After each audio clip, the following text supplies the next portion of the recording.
Line டூலில் நாலாவதாக இருக்கக்கூடிய ரே அப்படிங்கிற டூலை பற்றி அடிப்படை தகவல்களை இந்த வீடியோவில் நம்ம தெரிஞ்சுக்குவோம். லைன் டூலில் ஃபஸ்ட்டு 3 இதை பற்றி ஏற்கனவே நம்ம தனித்தனியாக பார்த்துட்டோம். இப்போ லைன் அப்படிங்கிறது பார்த்திங்கன்னா அதற்கு 2 பாயிண்ட் நம்ம வச்சோம்னா அதுக்கு நமக்கு ஒரு லைன் கிடைக்கும். அதோட லென்த் வந்து நம்ம குறிப்பிட முடியாது. அது பார்த்திங்கன்னா முடிவு இல்லாமல் 2 பக்கம் சென்று கொண்டே இருக்கும். நடுவில் இருக்கக்கூடிய 2 புள்ளி தான் என்னென்னா ஏபி. இதே லைன் செக்மெண்ட் அப்படிங்கிறது நம்ம கொடுத்தோம்னா என்னாகும், ஸ்டார்டிங் பாயிண்ட் எண்டிங் பாயிண்ட் நம்ம கொடுத்தோம்னா ஒரு கோட்டு துண்டு நமக்கு கிடைக்கும். 3ஆவதாக இருக்கிறதும் பார்த்திங்கன்னா செக்மெண்ட் வித் கிவன் லென்த் தான். இப்போ ஃபஸ்ட்டு டைப் பார்த்திங்கன்னா எப்படி இருக்குது, ஃபஸ்ட்டு டைம் முடிவில்லாமல் செல்லுது. செக்மெண்ட்னா அதுக்கு வந்து தொடக்க புள்ளியும் முடிவு புள்ளியும் இருக்குது. ஒரு சைடு ஆரம்பித்து இன்னொரு சைடு முடிவில்லாமல் செல்கிற மாதிரி நமக்கு இதில் ஆப்ஷன் இல்லை. அதை மாதிரி இருக்கக்கூடிய ஆப்ஷன் உள்ளது தான் என்னென்னா ரே அப்படிங்கிற டூல்.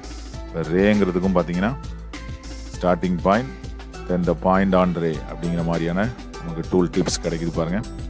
அப்போ இதுக்கு ஸ்டார்டிங் பாயிண்ட் நம்ம வச்சுட்டு இன்னொரு சைடு வந்து பார்த்திங்கன்னா இன்னொரு பாயிண்ட்டை எந்த பக்கம் கிளிக் பண்ணுறோமோ அந்த சைடு பார்த்திங்கன்னா அந்த ரே வந்து போகுது.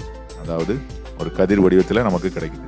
டார்ச் லைட்லேருந்து போகக்கூடிய ஒளி மாதிரி இது வந்து என்ன ஆகுது அப்படின்னா ஒரு சைடு ஃபுல்லாக போகுது பாருங்கள். இதே மாதிரி பாருங்கள், இந்த பக்கம் வச்சு இப்படி வச்சோம்னா இது வந்து ரே சென்று கொண்டே இருக்குது. ஓகே, இப்போ நம்ம மூவ் டூவில் கிளிக் பண்ணிவிட்டு அது மேலே கிளிக் பண்ணிட்டு அதோட நேம் அண்ட் வேல்யூ கொடுத்தோம்னா பாருங்கள், இதே நம்ம செக்மெண்ட் மேலே கொடுத்தோம்னா செக்மெண்ட்டோட லென்த் தான் கிடைக்கும். ஆனால் இங்கே என்ன கிடைக்குது பாருங்கள், இதோட ஈக்குவேஷன் கிடைக்குது பாருங்கள்.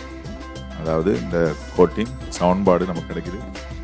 அதோட வடிவத்தையும் கூட நம்ம என்ன பண்ணிக்கலாம், ரைட் கிளிக் பண்ணி y=mx + b வடிவத்தில் மாத்திரமா மாற்றிக்கலாம். அல்லது ஈக்குவேஷன் டைப்லேயும் நம்ம மாற்றிக்கலாம், =0 வர மாதிரி. ஓகே, இந்த மாதிரி நம்ம மாற்றிக்கலாம். வேணாலும் அதோட கலரை வேணாலும் நம்ம சேஞ்ச் பண்ணிக்கலாம். போட்டு மேலே கிளிக் பண்ணிவிட்டு இந்த டூலை யூஸ் பண்ணோம்னா நம்ம போட்டோட கலரை மாற்றிக்கலாம்.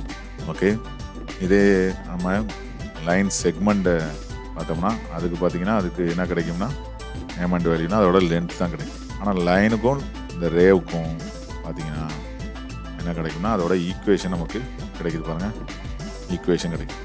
Okay, right. இவ்வாறாக நம்ம ரேவை வந்து இது மாதிரியான வழிகளில் இன்புட் பண்ணலாம்.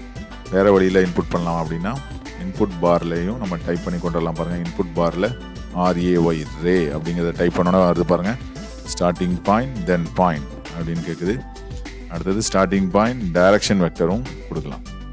இப்போ நம்ம வெக்டரை பற்றி பார்க்கல, ஸ்டார்டிங் பாயிண்ட் தென் பாயிண்ட் தான் நம்ம பற்றி பார்த்தோம் இந்த ரேங்கிறதுல. அதில் கிளிக் பண்ணிவிட்டு ஸ்டார்டிங் பாயிண்ட் பாருங்கள், எது கொடுக்கலாம், ஏவையும் சியையும் கொடுப்போம். ஸ்டார்டிங் பாயிண்ட் வந்து ஏ, டேபை ப்ரெஸ் பண்ணிவிட்டு இதில் வந்து சிங்கிறத கொடுத்தோம்னா பாருங்கள், ஏலேருந்து சி வழியாக ஒரு ரே நமக்கு கிடைக்குது. இப்போ என்ட்ரை டைப் பண்ணோம்னா நமக்கு என்ன கிடைக்குது பாருங்கள், இந்த மாதிரியான ஒரு ரே கிடைக்குது. ஓகே, இப்போ நம்ம இதன் மூலமாக ரே அப்படிங்கிறத எப்படி இன்புட் பண்ணலாம் அப்படிங்கிறத பற்றி தெரிஞ்சுக்கிறோம். ரேங்கிறது கோட்டு துண்டோட ஒரு பக்கத்தில் ஆரம்பித்து முடிவில்லாமல் அடுத்த பக்கம் சென்று கொண்டே இருக்கக்கூடிய கதிர் அப்படின்னு சொல்லக்கூடியது தான் என்னென்னா ரேன்னு சொல்லக்கூடியது. இதை உருவாக்குவது எப்படி அப்படிங்கிறத பற்றி இப்போ நம்ம தெரிஞ்சிருப்போம். ஓகே, நன்றி.